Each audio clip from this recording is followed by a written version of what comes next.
Hey, what's going on out there? I'm Sean Devine. Hope you all are doing well. Today I'm going to be demonstrating the Drumstrip plugin, specifically on a kick and a snare sample.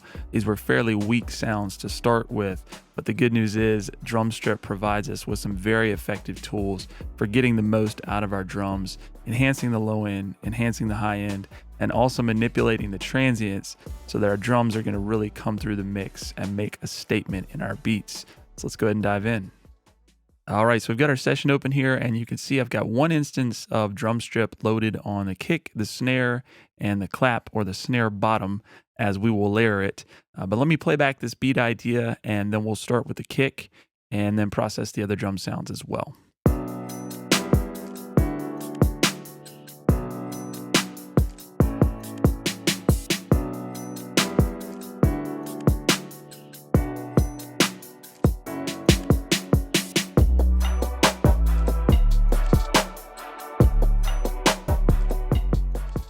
As you can hear, our kick and our snare are just a little bit weak in the context of the mix, especially when we get to, this part where our sub or our 808 kind of bass sound is introduced, then the kick just kind of gets lost down there. So let's start with our kick drum here. I'm going to go ahead and just enable Drumstrip, and we're going to utilize the low frequency enhancer as well as the transient shaper. So starting with the low frequency enhancer, I'm going to solo our kick, and we're going to set the frequency to around, let's just say 70 to 75 hertz, and then slowly bring up the amount as well as the drive, which is going to add some nice harmonics there, some more impact.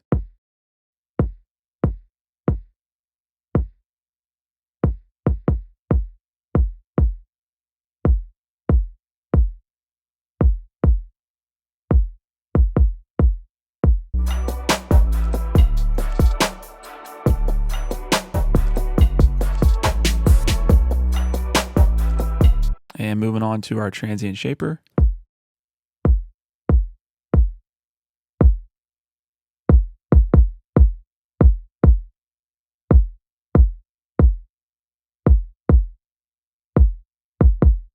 So I'm leaving the speed as is. We just want to get a nice sharp attack. And we just add a little bit, and then I'm bringing the gain back just to make sure that we're keeping things consistent. Moving on to the snare drum, we're going to add a little bit of body with the low frequency enhancer, a little bit of sizzle with the highs, and then also, once again, utilize the transient shaper. So starting with the lows, we're going to get this body at about 250, and I'm going to turn this drive up quite a bit.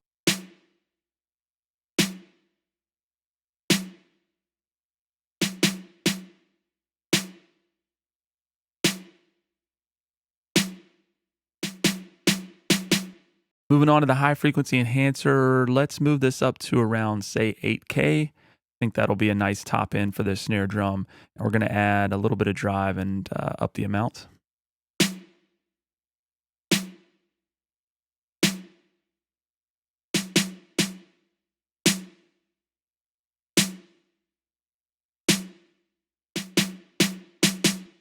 So that's just going to help us cut through the mix. And then finally, the transient shaper, we'll do a little bit slower speed on this since we've already got quite a bit of a crack on the beginning of this sound.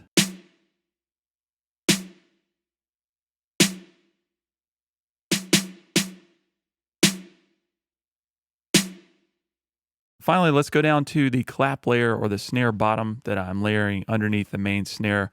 Let's solo that without Drumstrip. And then with it enabled, we're utilizing once again the low frequency and high frequency enhancers, but then we're also using this very unique listen mic compressor section and just have everything completely cranked. And listen to what that does.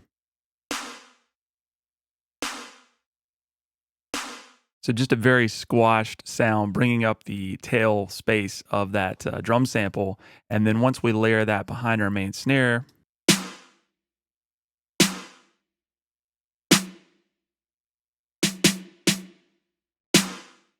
all right, let's play it back with all the instances of Drumstrip disabled, and then I will enable them.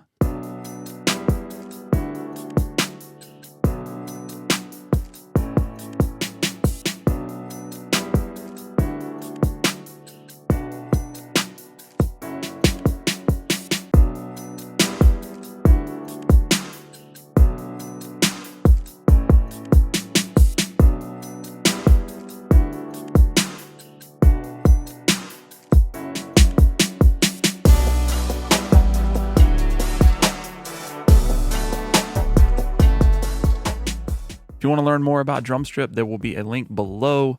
Thanks for watching. We'll talk to you soon.